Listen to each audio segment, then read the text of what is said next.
Hey everyone, welcome back to the channel. Well, you may ask yourself, what is he doing right now? Well, let me tell you a little story. And it's not about a man named Jed. I was kind of hunting for some food though. Well, went down to pick up a pizza from our local pizza place down here, and great pizza by the way. And went in, picked up my pizza, came back out, jumped in the truck to come back to the house, turn the key, truck starts up great and everything else, but I noticed the lights are all flickering and the voltmeter that's in the truck in the dash is reading way down low, and it's like, well great, battery's new, battery's fine, so what does that leave? Well, I'm going to sit back and throw parts at it.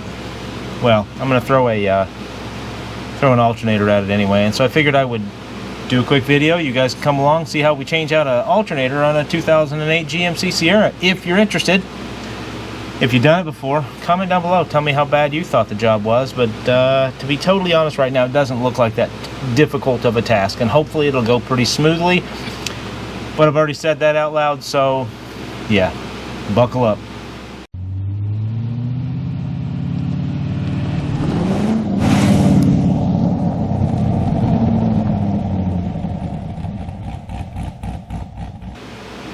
Alright, so I went ahead and I already pulled the positive battery terminal off. I pulled the positive because the negative is a little more difficult to get to, and so positive is easy and it'll work just fine. And so what I'm going to do next, I'm going to go ahead and pull off the engine cover so we can get to that part of it. And then the tensioner pulley down there, I've changed the belt on this truck before, and so I already know that that's a fun little task to do, but it's doable. Just got to loosen it up, get the belt off, and then let it go back to wherever its happy place is and leave it there until we're done. But I'll try to get that in there to show you what I'm doing. No guarantees, but the important part should be visible. So let's get on to that. You can see down in there on that pulley I've got a 15mm wrench, and it's basically push down on the wrench and then pull the belt off of the alternator. But since I only have two hands, one of them's holding the camera and the other one's holding the wrench, I just wanted to give you that for a show of what we do. And so I'm going to go ahead and do that, pull the belt off, and then we'll jump back into the other side of it, get the camera repositioned so we can actually see something that might be worthwhile. Alright, so I got the belt, it's off of that pulley and it's off of the alternator pulley here. And so now what I'm going to do is actually now reposition some lighting and cameras and whatnot so that we can pull this sucker off of here and get the new one swapped in. Alright, so I knocked this one loose. That's a 10, and this runs back over to the battery, so you want to pull this off, I think. I'm pulling it off anyway, just to get it out of the way. We'll just sit that cable like right there, and I'm going to go ahead and put the nut back on there because that way we know where the nut goes. Come back behind here and get this, come on, connector pulled off there. That's the easy part. That is a 10mm, and so now I'm going to go ahead and come through and pull, let me see, make sure you can see it, this bolt here and this bolt here, and I think that might be it, but probably not. That's the way things go. Alright, so this is a 15mm bolt. This one here I loosened up. Got one more in here. If this will fit in there, it certainly appears like it's not going to. Or is it? Nope. Not to be safe. Without rounding something off, and we don't want to do that. Ooh.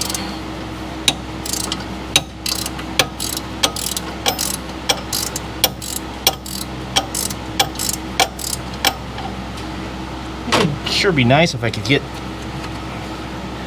one of those impacts in there, because they actually make it a lot easier in getting this stuff out of here pretty quick.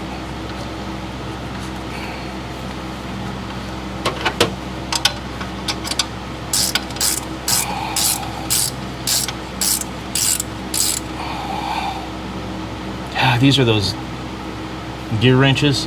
These things, they're trash. They're expensive, but they're junk. Every time I try to use them, they'll jam up or lock up, and then they put this stupid shoulder on the inside of it, so you can't reverse the wrench around to actually make it somewhat more dexterous, or give you more dexterity, or whatever you want to call it. So it's kind of not fun sometimes. Okay, where else do we got something hooked up to it?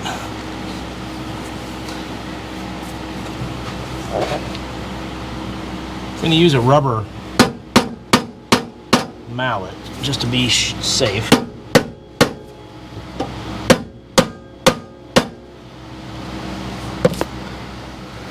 Well, that's what it is, so let me see if we can just... There it goes.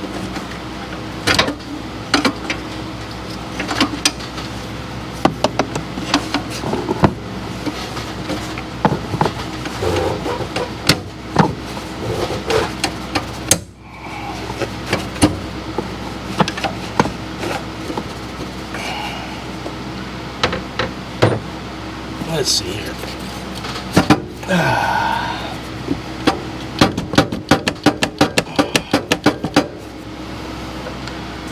Come on out of there. Try to do this to be as careful as I can, so I don't want to break anything that surrounds it. There we go. And it is out. Now I want to tap these back forward, if I can, just a little bit.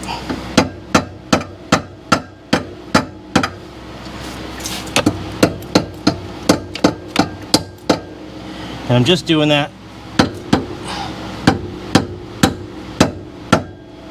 so that when I put the new alternator in, the mounting tabs go in there. And the bolt will come in, pick up on this, on these little spacers, and push them back in, hopefully. Here's the new one. Let's see if it'll just drop in. Hey, how about that? Or theoretically it did.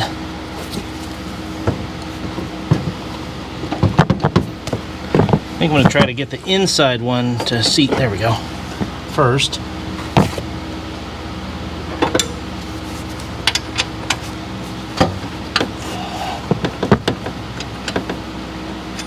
Or maybe that one doesn't want to go in yet.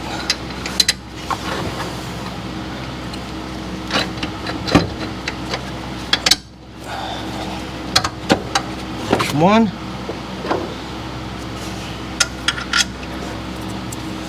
I'm going to just use that pry bar just to lift up. Just a smidge, just to hold it in place. Just like that.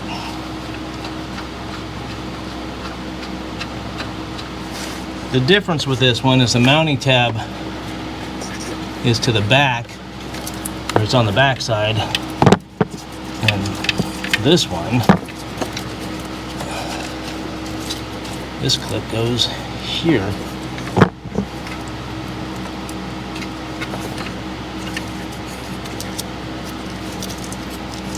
So it's a matter of getting it to kind of,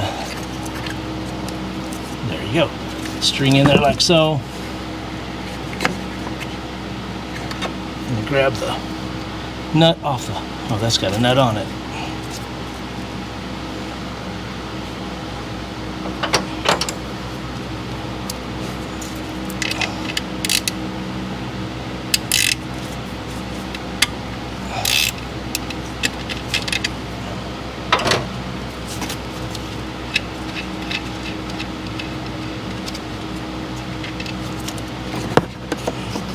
That back on there. And before you're done doing this stuff, make sure you check for clearances and all that good stuff to make sure that any cables or wires or stuff that you move around is still in a safe location for operation, that it's not going to be leaning up against anything or any of that stuff.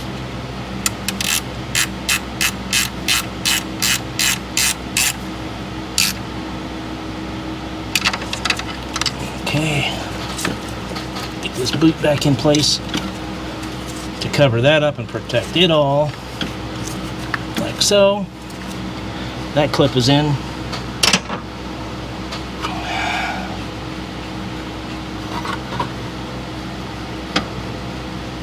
Make sure the bolts are started in there.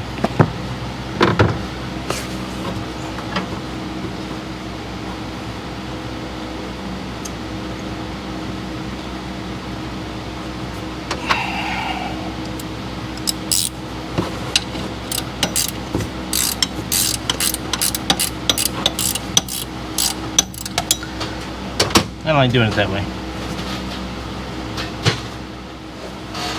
This one doesn't have as big of a snout, and so it fits in there just a little bit better.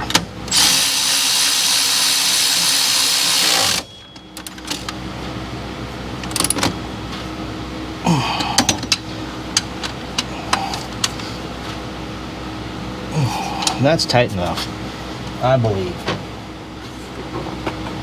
Pull the tensioner back down, get it in place, see if I can't cut my wrist off with this deal here. Come on, I need a little bit more. Little bit more. Kind of about at the end of my length for my fingers.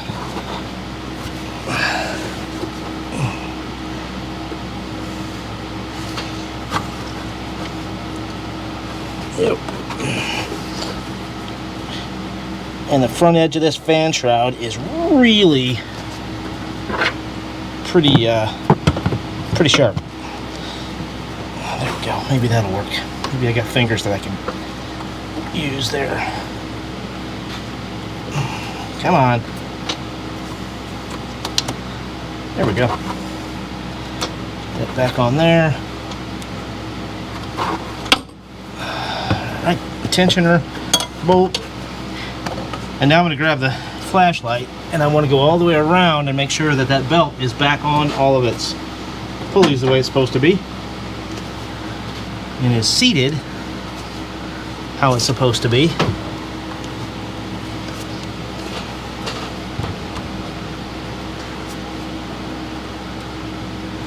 And it certainly looks to be. Alright, so we got everything tight, plugged in, tightened down. I didn't torque those, I just put them on there until they were like, you know, tight. No, probably tighter than that. But pretty easy process. I'm probably gonna have to pull it all back apart in the relatively near future to replace the belt as well as the tensioner pulleys, or the tensioner and the idler pulley, just because they're looking a little bit wore out, but I don't think I'm gonna do that now. So I'm gonna pull the tools off of here and hook the battery back up and give this thing a whirl and see if it actually spins over real quick. Well, that's it. Another job in the books. That one was pretty easy. The tools that I needed were a 10mm and a 15mm. And the 10mm was to take off the battery hold down and to take off the nut on the back side of the alternator. And then the 15mm I used to pull back the tensioner pulley to get it to where I could pull the belt off, and then also for the 2 bolts that held the alternator into the bracket, and then a pry bar. That was about it. A little hammer for a little tap tap love here and there. But all in all, easy project, minimal tools. My topside creeper was fantastic to use for this one again because I'm not that tall. People that know me that know that I'm somewhat vertically challenged, but you know, you do what you can to get the job done, and life is good. So other than that, easy job, 45 minutes or so, in and out.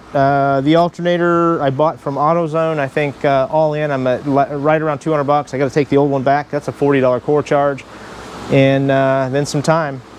But that job in a shop is, I don't know, $700-800, maybe more. I haven't looked it up to know, but yeah, I'm sure that that's a 2-hour minimum shop charge, probably 3 at 100 bucks an hour. So that parts and everything else, you're probably looking at about 800 bucks all in, maybe a little bit more if they add a tack on to the parts that they purchase. So some of these things can save you a little bit of coin if you do it yourself. If you have a medium or even in this case not a real high degree, just pay attention to what you're doing, pull it apart, put it back together in the reverse. Make sure you get the right part. For the truck, it was a little bit of struggling. It's a 160 amp alternator, and so this truck has a one of the RPO codes that tells you what alternator is in it. So I looked at the codes, and sure enough, there it was. Got the right one, and in it is. And truck fired up, ran just fine. Other than that, I think that's about all I can talk about. I can keep chatting if you want to, but I don't feel like it. So take it easy. Thanks for being here. Thanks for watching Yellow Jacket Garage. If you haven't already done so, please consider hitting that subscribe button. My numbers are going up. I appreciate it. And yeah, again, thanks for being here. Thanks for watching. We'll see you on down the road.